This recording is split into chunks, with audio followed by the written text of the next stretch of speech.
안녕하세요. 페드란 무엇인가에 대해서 보도록 하겠습니다. 여기서 보면은 독특한 은행 시스템이라고 하는데요. 연준이라고도 부른다고 합니다. 뒤에 뱅크가 아니라 시스템이라는 말이 붙어 있습니다. 한국이랑 미국이랑은 이제 다르죠. 한국은 단일한 나라가 하나가 있지만 미국 같은 경우에는 여러 개의 주가 합쳐져서 미국이란 나라를 이루죠. 그래서 이런 관점에서 한번 보면은 한국의 중앙은행은 한국은행 이제 하나뿐이죠. 뱅크 오브 코리아인데 미국은 12개의 중앙은행을 두고 있습니다. 그리고 여기에 가장 위에 있는 게 통과하는 조직 연준입니다. 바로 페드죠. 그래서 미국은 이제 1913년에 연방준비법 그 페더럴 리서브 액트에 따라서 전역을 12개로 나눴습니다. 12개로 나눈 거는 이제 그 이코노믹 그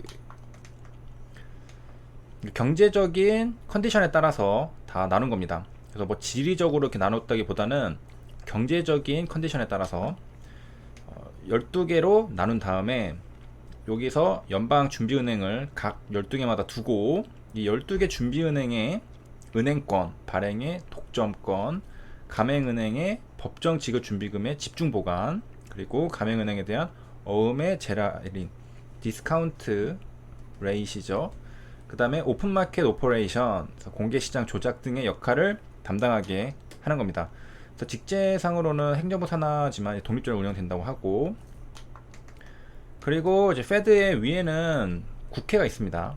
상원. 이제 조직을 또 보면은 연방준비제도 시스템이죠. 페드. 여기에는 이제 보드가 있습니다. 그 보드 오브 거버넌스가 있고 FOMC, 우리가 많이 보는 FOMC 미팅을 할 때 여기서 하는 거거든요. 연방공개시장위원회, 그 다음에 밑에는 자문위원회, 그 다음에 페더럴 리저브 뱅크가 이렇게 있습니다. 자, 순서대로 이제 보면은 여기 위에 연방준비제도 이사회, 이제 보드라고 되어 있죠. 여기가 바로 최고 의사결정 기관입니다. 그리고 미국의 12개 준비은행을 통괄하게 됩니다. 그래서 워싱턴 DC에 있고요. 그리고 이 페드라는 시스템에 이제 구성하는 연방준비제도 이사회. 옛날에는 이제 페드라 안 하고 FRB라고 불렀습니다. 그래서 최고 의사결정 기관이니까 뭐 그게 그거라고 할 수 있는데 요즘에는 이제 페드라고 많이 부르고요.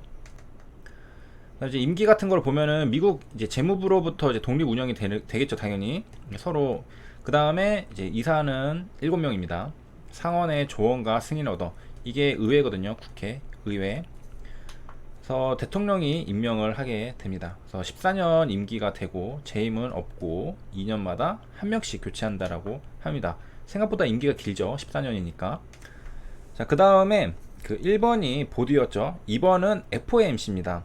보면은 오픈 마켓 커미리라고 써져 있죠. 오픈 마켓입니다. 그래서 여기서 바로 금리를 비롯한 미국의 통화 정책을 결정하게 됩니다. 그래서 FOMC 미팅에서 금리를 동결하겠다, 뭐 인하하겠다라는 발표가 나오죠. 그래서 한국의 금융통화운영위원회와 유사하다라고 했고요. 정기회의는 1년에 이제 8번. 그 다음에 이번 같이 좀 급한 일이 있을 경우에는 긴급하게 또 회의를 하게 되고요. 부정기적으로 이제 전화 등을 통해서 정책회의를 갖거나 임시회의가 열린다고 합니다. 이번에 급하게 올리는 것들 임시회의 같은 거죠. 그 다음에 금리는 10인이 만장일치로, 대개 만장일치로 결정을 하게 된다라고 하고, 뭐 다들 알겠지만 FOMC 통화정책은 전세계에 영향을 미치죠. 그래서 FOMC에서 금리를 인하를 하면은 우리나라도 눈치 보다가 같이 내리고, 우리나라가 먼저 선제적으로 내리는 적은 거의 못 봤죠. 미국이 내리는 걸 보고서 따라서 우리도 내리고.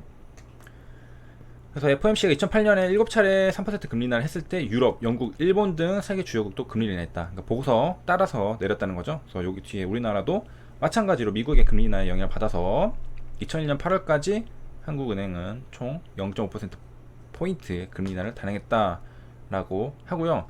그 다음에 이제 여기 보면은 네 번째 뱅크가 있죠. 뒤에 연방준비은행인데 이거는 12개 연방준비구에 있는 각각의 준비은행을 말하게 됩니다.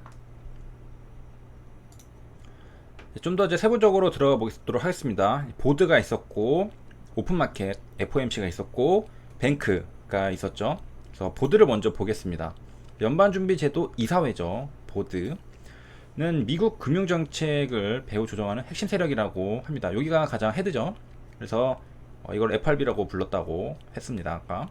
그래서 미국 금융정책을 이제 여기서 결정을 하게 되는데, 여기도 이제 역할이 좀 나눠져 있다라고 설명을 하고 있습니다. 즉 뭐냐면은 요 보드가 할 수 있는 거는 뭐냐면, 여기에서 지불 준비율 정책, 이거를 보드가 할 수 있다는 겁니다. 즉 이사회가 할 수 있다는 거고, 여기서 오픈마켓 오퍼레이션이랑 그다음에 뭐 재할인 정책은 여기 권한이 아니라고 합니다. 물론 이제 이거를 배후에서 이제 조정할 수 있는데, 이거는 FOMC에서 오픈마켓 오퍼레이션을 하게 되는 거고요. 다만 여기 이제 투표권이 있잖아요. 이 12개인데 이 중에서 7개가 바로 이 보드에서 가지고 있습니다. 그러니까 사실상 여기서 뭐 할 수 있죠. 연방준비제도 이사회 멤버들이 모두가 오케이 하면은 7표니까 과반수 이상이 되잖아요. 그래서 오픈마켓 오퍼레이션도 할 수가 있습니다.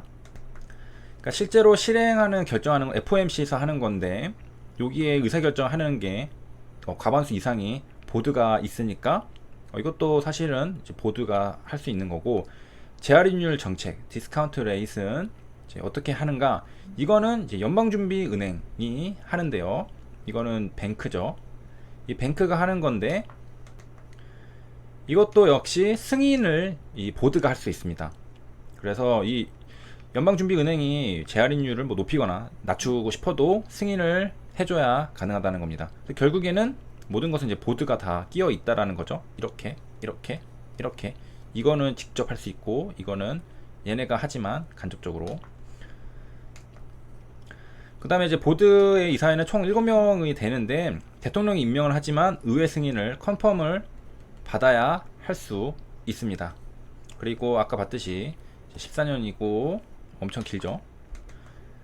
그 다음에 이제 보드 7명 중에 의장이 있잖아요. 의장이 바로 우리가 지금은 파월 의장이라고 하잖아요. 페드의 이제 대장, 가장 많이 보이는 분이죠. 그리고 이 의장의 체어라고 하거든요. 체어 임기는 4년이고 잘하면은 계속 해갈 수 있습니다. 그 다음 다시 돌아와서 FOMC로 가보도록 하겠습니다. FOMC는 오픈마켓이죠. 그래서 돈의 양을 조절하는 곳입니다. 당연히 알도 있듯이 채권을 사고 팔고 하면서, 채권을 사면은 돈이 나가는 거죠. 그래서 양을 조절을 하게 되는 거고요. 채권을 사고 팔고 하면서 금리를 결정하게 되죠. 그래서 투표권은 이제 12장인데 그 중에 7장이 보드가 가지고 있다고 했죠. 그리고 7명의 이사가 각각 한 장씩, 총 7장. 그 다음에 이 5개는 12개의 연방준비은행 총재가 돌아가면서 투표권을 행사하게 됩니다. 그래서 한 2번 돌면은 거의 다 돌게 되죠. 근데 이제 뉴욕은 조금 더 중요하니까, 뉴욕은 매번 회의에서 투표권을 행사한다고 하네요. 세계 금융 중심지는 뉴욕이고, 실제로 공개시장 정책 시행하는 곳이 뉴욕 연방준비은행이라고 하네요. 그래서 특권을 준다는 것이고, 그러니까 요약을 하면은 이제 12장의 투표권인데, 이 보드가 사실 마음먹으면은 다 결정할 수 있는 과반수를 7명을 가지고 있고, 그 다음에 뉴욕 뱅크 1명, 나머지 11개에서 4명이 나오게 됩니다. 그러니까 실제로는 4명이 계속 돌아 하는 거죠. 그 다음에 이제 FOMC 미팅은 1년에 8번 6주 간격으로 회의를 하고 금리를 결정하게 되는 거죠. 자, 그 다음은 이제 뱅크로 가보겠습니다. 연방준비은행인데요. 이제 뱅크라고 하니까 여기는 뭐 보드, 그 다음에 오픈마켓 커뮤니티 이렇게 했으니까 조금 헤드 쪽 느낌이고, 뱅크는 실무적인 느낌이 나죠. 그래서 은행 현장에서 직접 사람들과 몸을 부딪히면서 실제로 일을 한다고 하는데, 자, 여기서 이제 직접 실무적인 일을 하는 거죠. 돈 찍어내고 실제로, 그 다음에 한도는 폐기하고, 대출 업무하고, 지역 경제 상황에 대한 정보 수집을 합니다. 그래서 환원주의 12개 조금씩 모으면은 하나의 큰 미국 전체 경제 상황에 대해서 이해할 수 있게 됩니다. 그래서 이런 부분들도 중요한 부분이고요. 앞서 봤듯이 요거 FOMC에서 그 한 명은 뉴욕 뱅크에 있다고 했죠. 그만큼 뉴욕이 끝발이 가장 세다고 하는 거고요. 요 봤듯이 투표권에서 그 뉴욕은 돌아가지 않습니다. 한 명이 매번 계속 투표를 하게 되고요. 그 다음에 이제 그 외에 좀 참고가 할 만한 그 연방준비은행들이 있네요. 그래서 뭐 경제는 여기 가서 봐라 라는 얘기들 있고요. 필라델피아 연준지수도 뭐 유명하다라고 할 수 있고, 이렇게 해서 이제 페드에 대해서 전반적으로 알아봤는데요. 이해에 도움 되셨으면 좋겠습니다. 시청해주셔서 감사합니다.